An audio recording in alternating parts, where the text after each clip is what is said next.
welcome development if the Committee of Elders will first get assurance from government, especially from Malam Adamu, that after all of this again, he will not turn court, because he was the one who inaugurated the Nimi Bricks Committee out of his own volition. And we asked them, did you have the mandate of your principal to negotiate with us? And he said yes. And he committed it to writing, only for him to finish the assignment, and then you threw it overboard and you started telling lies to Nigerians until for the first time, and that is commendable. The Nimi Bricks Committee, in a paid advertorial, made it clear that whatever it is they are saying, you know, to media people are lies. And when a government gets to that level, I mean, it's the lowest level you can get to. And for the knowledge that I have, in societies that are serious, such ministers don't have the moral rectitude to still remain in that office. When you come to the public to tell lies, and you still sit down there setting up committees that tomorrow will give you recommendation, and then you come and say whatever you want to say again. So really, this government has done so much damage to the education sector. And I really don't know how Nigeria will recover from this damage. Because the ASUU seems adamant. There's so many issues. I have just told you, ASUU is not adamant. Well, ASUU took an offer from government. If you are adamant, will you take an offer? Okay. But you know, there still is no. And then the government say can't do that again. And people, as government has observed, it is the children, we call them children, but the young people in universities that are the main victims of this. And many of you guys actually have children within the system as well. I have a daughter in the university. She probably will be looking at me now. And now she can't even understand the kind of daddy that she has. Can you keep your daughter at home and then you go to media houses every day to defend the continuation of strike? But I know that unless we continue to do what we are doing, she won't have a university to go to. How many of these our students, their parents can pay ₦1 million that is being proposed to remain in the university in a country where the minimum wage is 30,000 naira? So we understand well, but it's a sacrifice that they must make. And it's not just that. The list is quite very long. Just seeing a little summary here: funding for revitalization of the public universities, payment of earned academic allowances, you know, reconstitution of the FGN 2009 ASUU renegotiation committee. It goes on and on. No, you see, all of these are symptoms, byproduct of that agreement. Under that agreement, there are 4 pillars: conditions of service, funding for revitalization, university autonomy and academic freedom, and other matters related to the 3. Now, conditions of service, let me explain EAA, what EAA means. Okay. EAA is End Academic Allowances. In 2023, government set up a needs assessment committee. That committee came up with the report and found out that we had huge shortage of academic in the university, such that lecturers are carrying more load than they ordinarily should carry. Okay. And then to compensate for that, government says it's going to pay and academic allowances. As I speak with you, and it's part of the conditions of service, it's not a fresh demand. Government is in default of 2 tranches, which they say they are going to pay in 2023. They're already in default of 2 tranches. They've been paying us in arrears. Now, the second pillar, funding for revitalization. Government itself, after setting up a committee to go around Nigerian university, agreed that, look, in order to arrest the decay in the university system, hostel, laboratory, library, etc., they will inject 1.3 trillion over a period of 5 years. President Goodluck Jonathan started with 200 billion in 2013. This government, with all the wastages and leakages in government, have given only a paltry 70 billion in 7 years. Funding for, and then university autonomy and academic freedom. All of a sudden, this same government woke up and drafted all of us into IPPIS. If you want to recruit an assistant lecturer in a university now, you have to go to see the head of the civil service of this federation. How do you run a university like that? And now, related to this, the UTAS, yeah, transparency, accountability solution. Yes, that's what brought about UTAS. Now you enrolled us on IPPIs. We told you this thing won't work. It's a recipe for fraud. Nigerians, including those who call themselves public analysts, they came and they were an employee cannot dictate to his employer how he's going to be paid. And we told them then that this is not an issue about, it's about that platform. That platform is fraudulent. Today, the chief apostle of that IPPIS or nothing is being remanded in prison for helping himself to over 109 billion. That's the one they've accounted for. I'm sure it's more.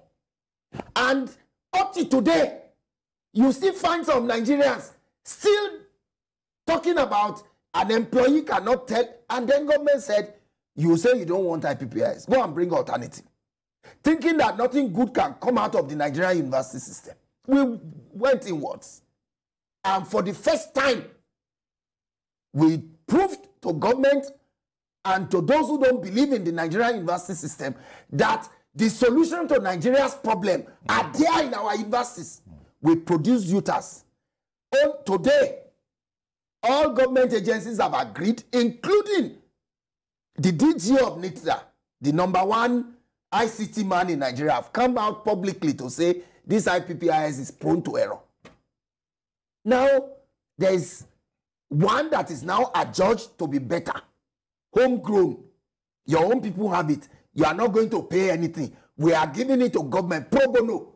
And yet, they are resisting it because they cannot use UTAS to steal Nigerian money. The issue of proliferation of state universities, how important an issue is that? It's very, very important. How do you... So what can government do about it? Are you saying that government has to find a device to stem it? Oh, yes.